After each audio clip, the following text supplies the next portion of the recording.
Dredd is the 2012 film based loosely on the 2000 AD comic strip Judge Dredd. Karl Urban stars as the main character Judge Dredd, a law enforcer given the power of judge, jury, and executioner. In this future dystopia, America is an irradiated wasteland, and within it lies a city, a vast metropolis called Mega City 1. Judge Dredd takes on an apprentice, a rookie partner, Judge Anderson, who is tested throughout the film. As they are dispatched into a 200-story slum block tower called Peach Trees to investigate an incident. Things eventually escalate, and Dredd has to battle his way up to the top of the tower to take out the drug lord Mama, who rules over Peach Trees and controls the supply of a deadly narcotic called slow-mo.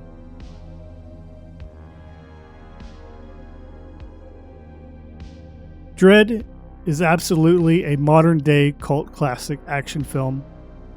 It has a pretty basic premise, but the action is pretty non-stop.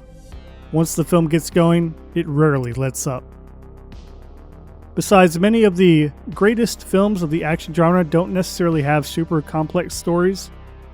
Think The Raid, Game of Death, or even the Nintendo game Kung Fu, all based mainly in one central location, fighting to the top of a tower to defeat the final boss.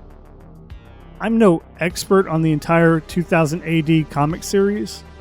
I've only read a few of the comics and mainly the non-canon crossovers featuring the character, but I know that Dredd is not 100% faithful to it. But it is a really well executed adaptation of the concept. It's hard to believe that it's been nearly 10 years since it was released in theaters, and I'm glad that I saw it in theaters too. Though I'm not a fan of 3D films and typically see them as pure gimmick, I think Dredd used the 3D technology superbly, especially in conjunction with its slow-mo scenes. This is some of the best slow-motion sequences that I've seen in any film. It's almost criminal that this movie never got a sequel.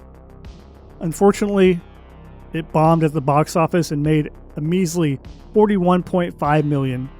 This movie was made on the cheap at around only $45 million, and it still didn't even make that back, which is depressing because it deserves so much more. Karl Urban's performance was great as Judge Dredd, and the film takes the very stylistic choice for him to never reveal his face throughout the entire thing. This is a clear contrast from the 1995 film Judge Dredd starring Stallone, which this has nothing to do with. 2012's Dredd exceeds over the 1995 film in every single aspect.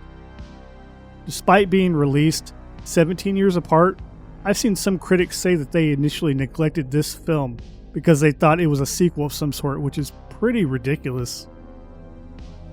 Stallone's Judge Dredd is an absolute joke in comparison. The visuals of this movie, including that of Mega City 1, are stunning. Though the majority of the film, including the interior of Peach Trees, were all practical. The music of the film is also notable as an all-industrial instrumental score written by Paul Leonard Morgan. It's definitely worth checking out if you like movie soundtracks. Dredd has earned a bit of a cult following now, and there has been some talk of a sequel still being possible, but I'll believe it when I see it. It was said that a sequel would have covered the origin of Dredd in Mega City 1. And a third film would have introduced the characters of Judge Death and his dark judges, straight from the comics.